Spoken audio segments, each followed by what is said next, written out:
Video பார்க்குற எல்லாருக்கும் வணக்கம். இது உங்கள் ரெஸ்லிங் கிங் 2. நான் உங்கள் ரகுமான். எல்லோரும் எப்படின்னு இருக்கீங்க? நல்லா இருக்கீங்களா?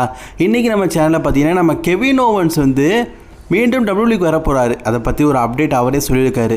அப்புறம் பங்கை கடுப்பேற்றணும்னு சொல்லிட்டு ரோமன் ரெயின்ஸ் ரசிகர்கள் ஒரு மிகப்பெரிய விஷயத்த பண்ணி விட்ருக்கானுங்க. அதை பற்றி நம்ம பார்க்க போகிறோம். அப்புறமா அந்த பிளட் லைன் இதுக்கப்புறமா ரீயூனியனாக இருக்குமா அப்படிங்கிறத பற்றியும் பார்க்க போகிறோம். ஓபா ஃபெமி பார்த்தீங்கன்னா டபிள்யூ தன்னை எப்படி பார்க்குறாங்க அப்படிங்கிறத பற்றியும் சொல்லியிருக்காரு. சரி, வாங்க இன்றைக்கான ரெஸ்லிங் செய்திகளை பார்க்கலாம். முதலாக சேனலுக்கு வந்திருக்கவங்க சப்ஸ்கிரைப் பண்ணிக்கோங்க. பெல் ஐக்கானை கிளிக் பண்ண முடியுமா தினமும் போடுற ரெஸ்லிங் செய்திகளை தமிழ் மொழியில் தெரிஞ்சுக்கோங்க.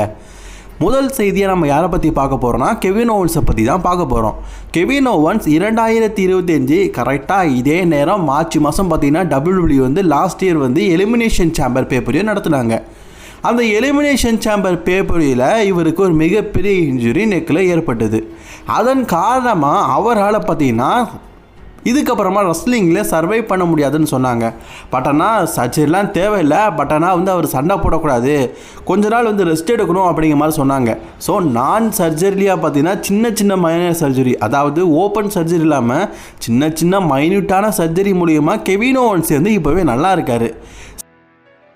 சமீபத்தில் கெவின் ஓவன்ஸ் கொடுத்த இன்டர்வியூவில் தன்னுடைய இன்ஜுரியை பற்றியும் தான் எப்போ வருவோம் அப்படிங்கிறத பற்றியும் சொல்லியிருக்காரு.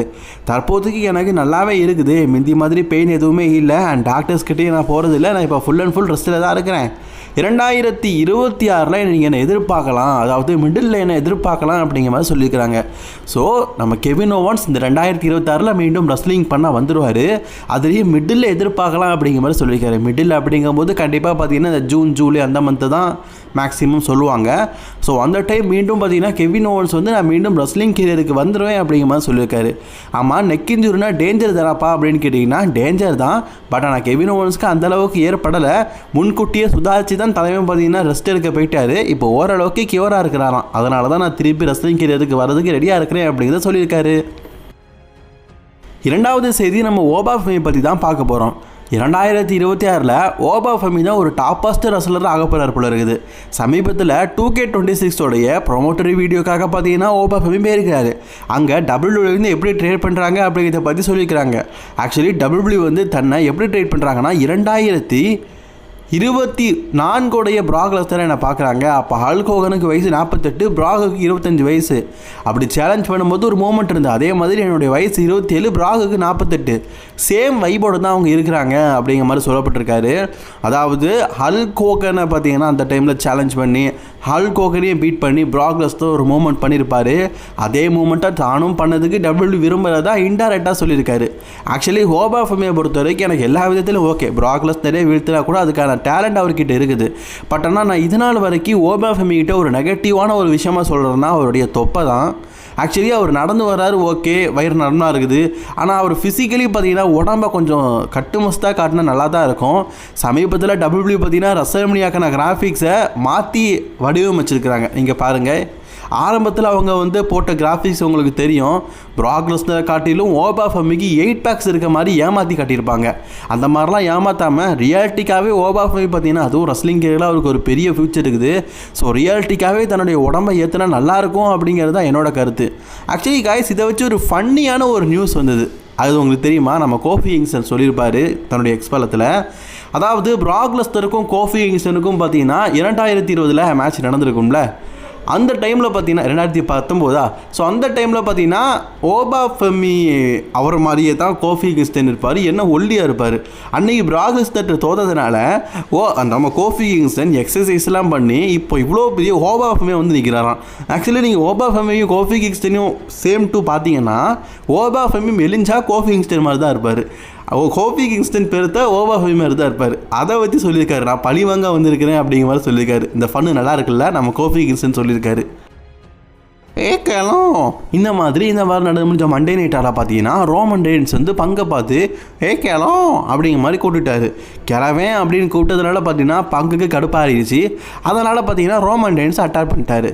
என்னடா எங்கள் தலையை கரெக்டாக தான் சொல்லியிருக்காரு, நீ வயசானவனே கிளவன் தானே, நான் என்ன டையெல்லாம் அடிச்சுட்டா எங்களுக்கு தெரியாதா, இரு நான் அவனுடைய ஒரிஜினல் ஏஜை காட்டுன்னு சொல்லிட்டு ரோமன் ரெயின்ஸோடைய ரசிகர்கள் எல்லாருமே பார்த்தீங்கன்னா பங்க கிளம் அப்படின்னு காட்டும் விதமாக அவரை வயசான தோற்றத்திலேயே பார்த்தீங்கன்னா எடிட் பண்ணி சோஷியல் மீடியாவில் அப்லோட் பண்ணியிருக்கிறாங்க. ஆக்சுவலி பங்கு பார்த்தீங்கன்னா ரோமன் ரெயின்ஸோட ரசிகர்களையும் பிடிக்காது, ரோமனையும் பிடிக்காது. இப்போ ரோமன் ரெயின்ஸோட ரசிகர்கள் முழுக்க நம்ம பங்கை பார்த்தீங்கன்னா கிளம் அப்படிங்கிற மாதிரியே காட்டியிருக்கிறாங்க. இதனால் பங்கு எப்படி டென்ஷன் ஆக போகிறான்னு தெரியல. பட் ஆனால் கண்டிப்பாக இதை பார்த்தா ரோமன் ரெயின்ஸ் சந்தோஷப்படுவார். ஏன்னா ஆல்ரெடி அவர் கிழவன்னு சொல்லிட்டாரு, 49 வயசு ஆகுது, நீ ஒரு கிழவன் தானே. ரோமன் ரெயின்ஸ் அப்படி சொன்னதை நிரூபிக்கும் விதமாக அவரை கிழவனாகவே காட்டியிருக்காங்க பாருங்களேன். இந்த ஆத்தர் ஆஃப் பெயின் அப்படின்னு சொல்லிட்டு ஒரு டீம் உண்டு, நிறைய பேருக்கு தெரியும். ஏன்னா 2 பேருமே பார்க்கறதுக்கு பல்காக இருப்பாங்க. பொதுவாகவே பல்காக இருக்க ஒரு ரெஸ்லரை நம்ம கண்டிப்பாக மறக்க மாட்டோம். 2 பேருமே பார்க்கறதுக்கு ஃபிசிக்கலி சூப்பராக இருப்பாங்க. இவங்க ட்ரெஸ்ஸிங் ஸ்டைலாம் பார்க்கறதுக்கு அப்படியே ரோமன்னா மாதிரியே இருக்கும். பட் இருந்தாலும் இவங்களை பார்த்தீங்கன்னா WWE வந்து ஒழுங்காக யூஸ் பண்ணாமல் ரிலீஸ் பண்ணிட்டாங்க.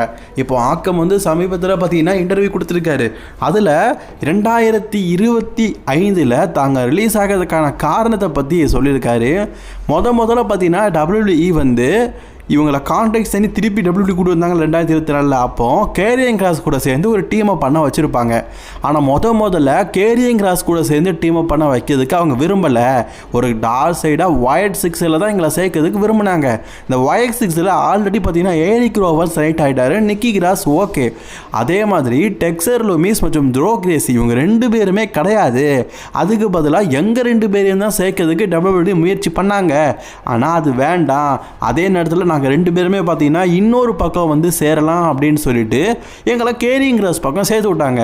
இல்லாட்டா அந்த நேரத்தில் நாங்கள் வந்து Wyatt 6 சேர்ந்துருப்போம். Wyatt 6 சேர்ந்துருந்தால் இது நாள் வரைக்கும் நாங்கள் WWE இருந்திருப்போம். WWE விட்டு போகிறதுக்கான வேலைப்பாடுகள் வந்திருக்காது அப்படிங்கிறது ஏக்கத்தோடு சொல்லியிருக்காரு. ஆக்சுவலி நான் அந்த ஆத்தர் ஆஃப் த பெயினை பற்றி சொல்லி ஆகணும். 2 பேருமே மெலிஞ்சிட்டாங்க. ஏன்னா WWE விட்டு போனதுக்கப்புறமா 2வது முறையாக WWE இருந்து யாரும் ரிலீஸ் ஆகுறாங்களோ அவங்களுக்கு சாபக்கேடு. ஏன்னா அதர் ரெஸ்லிங் கம்பெனியில் அவங்களை எதுவுமே கண்டுக்க மாட்டாங்க. பிரான் ஸ்டோம்லேருந்து பல பேருக்கு நேர்ந்தது தான் அது. ஒருக்கா WWE ரிலீஸ் ஆகிட்டாங்கன்னா அப்படியே போயிடணும். திருப்பி WWE போயிட்டு ஒரு சில மாதங்களில் மறுபடியும் ரிலீஸ் ஆகிடக்கூடாது. அதே நிலமை தான் ஆத்தர் ஆஃப் த பெயினுக்கும். WWE பார்த்தீங்கன்னா 2000 தடவை அவங்ககிட்ட போனதுக்கப்புறமா அவங்களுக்கு மேட்சும் கொடுக்கல, சும்மா தான் வச்சுருந்தாங்க. அதுவும் கேரியன் கிராஸ் கூட சொல்லவே வேண்டாம். அதனால தான் இப்போ மேட்சே இல்லாமல் பரிதாப நிலையில் இருக்கிறாங்க. ஒருவேளை அந்த டைமில் நாங்கள் Wyatt 6 ஜாயின் பண்ணியிருந்தால் இதனால வரைக்கும் WWE இருந்திருப்போம் அப்படிங்கிறத ஏக்கமாக சொல்லியிருக்காங்க. சரி, ஆஃப்டர் ரெசல்மேனியா எப்படி இருக்கும், முக்கியமாக த பிளட் லைன் வந்து இருக்குமா அப்படிங்கிற மாதிரி பல ரசிகர்கள் பலவித தரப்புலேருந்து கேட்டிருக்கிறாங்க. இதுக்கான தெளிவான விளக்கம் நமக்கு இப்போதைக்கு ஓரளவுக்கு கிடச்சிருக்குது. அதாவது WWE பார்த்தீங்கன்னா இப்போ பங்கோடைய ஸ்டோரிலைனை பொறுத்த வரைக்கும் அவர் குடும்பத்தை பற்றி இழுக்கணும். குடும்பத்தை பற்றி இழுக்கும்போது குடும்பத்தில் இருக்கிற ஜிம்மி அண்ட் ஜே ஊசோஸ் வந்து சப்போர்ட் பண்ணதுக்காக சொம்ப தூக்கிட்டு வரணும். ஆனால் WWE பார்த்தீங்கன்னா இப்போதைக்கு ரோமன் ரெயின்ஸை ஒரு பார்ட் டைமாக தான் காட்டுறாங்க. இதுக்கு முன்னாடி பிளட் லைன் ஃபார்ம் பண்ணி ஒரு ஹீல் கேரக்டராக லீட் பண்ண மாதிரி ரோமன் ரெயின்ஸை இதுக்கப்புறம் காட்ட போகிறது கிடையாது. அஃப்கோர்ஸ் நம்ம ரோமன் ரெயின்ஸ் இதுக்கப்புறமா ஒரு தியாகியாக இருக்க போகிறாராம்.